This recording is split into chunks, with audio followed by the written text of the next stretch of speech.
Continuamos con nuestra creación e implementación del método create, de la creación de una nueva conversación.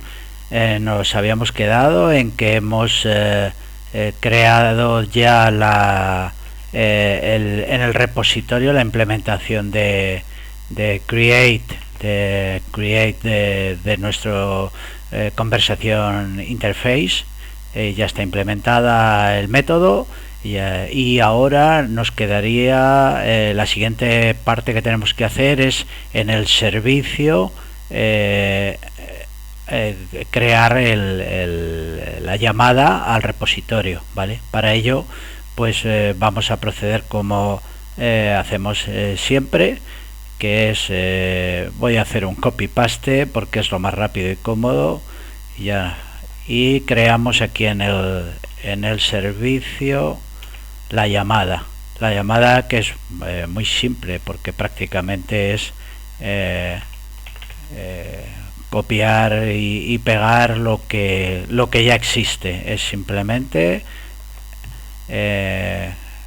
replicamos aquí el método create con su array de params, la devolución del objeto conversation, y ahora, y esta es la inyección de dependencias, el servicio lo que está haciendo es, en vez de llamar directamente al repositorio, con lo cual generaría esa dependencia, lo que hace es que llama al interface. Por lo tanto, ya no depende de la implementación que hemos creado, pudiendo en cualquier momento hacerse otra implementación diferente del método, y esto es lo que consiste la inversión de dependencias, no depender de la implementación específica sino del interface. Vale, entonces lo que hacemos es que el método create de nuestro servicio llama a conversation interface, al método create, y con los parámetros que tiene que recibir como argumento, ¿vale? Como vemos aquí, es muy simple y ya estaría implementado en nuestro servicio. ¿Qué nos quedaría? Pues lo único que nos queda es irnos al controller y crear un método privado que llame a este servicio, ¿vale? El controller, pues como veis aquí, tiene una propiedad privada en donde, bueno, pues se le inyecta el servicio, y así es como Laravel accede a los servicios, mediante la inyección en el constructor. Por lo tanto, ya tenemos automáticamente inyectado nuestro servicio dentro del controller, y se trataría simplemente de crear aquí un método que vamos a llamar create new conversation. Create new conversation. Para ello necesitaremos que nos pasen un argumento, ¿vale? Y este create new conversation va a devolver una conversation DTO. ¿Por qué una conversation DTO? Porque lo que queremos es que retorne unos valores concretos y específicos a la vista. No queremos que retorne todo el model con toda la información, información sensible, pero también información innecesaria, ¿vale? Entonces queremos que devuelva solo una información controlada, y para eso se utilizan los DTO. En este caso nosotros en este método privado vamos a pasarle un array de params, ¿vale? Ese array de params contendrá los datos que se necesita para crear el objeto, y nosotros lo primero que haremos es llamar al servicio, es conversation service, al método recién creado, el create, pasándole esos params que habrán sido comprobados y verificados en un método privado previo a este, ¿vale?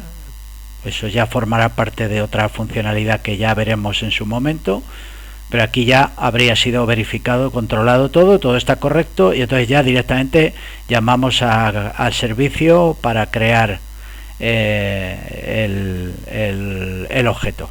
Y como sabemos, el objeto conversation create, si lo vemos aquí en los Javadoc, en los PHPDoc, vemos que devuelve el objeto conversation como hemos programado. Por lo tanto, tendríamos aquí un objeto conversation, pero no podemos hacer return de este objeto porque no es el conversation DTO, ¿vale? Por lo tanto, lo que vamos a hacer es crear un objeto conversation DTO con los valores y los parámetros, con los valores que contiene nuestro objeto recién creado, ¿vale? Por lo tanto, vamos a hacer un return new conversation DTO, y ahora el conversation DTO nos está diciendo que le tenemos que pasar el valor de state, que es un boolean, el de title, el de UID y el visible. Esos son los valores que necesita. Por lo tanto, nuestro conversation DTO le vamos a pasar conversation state, conversation title, conversation UID y conversation visible, ¿vale? O sea, hemos tomado de state, title, UID y visible. Hemos tomado del model que nos devuelve del objeto conversation, que es el model de la base de datos. Hemos tomado los 4 campos que necesitamos para construir el DTO y retornaríamos ese conversation DTO, que luego se enviaría a la vista para hacer lo que procediera. Y en principio este método privado, que será llamado dentro del método público del controller, este método privado pues ya llamaría al servicio, haría la creación, obtendría, si no hay un error, un objeto conversation, y con ese objeto conversation lo enviamos luego hacia la vista. Y con esto ya estaría creada la funcionalidad total de grabación mediante esta inversión de dependencias que estamos realizando con Laravel dentro de Laravel Inertia.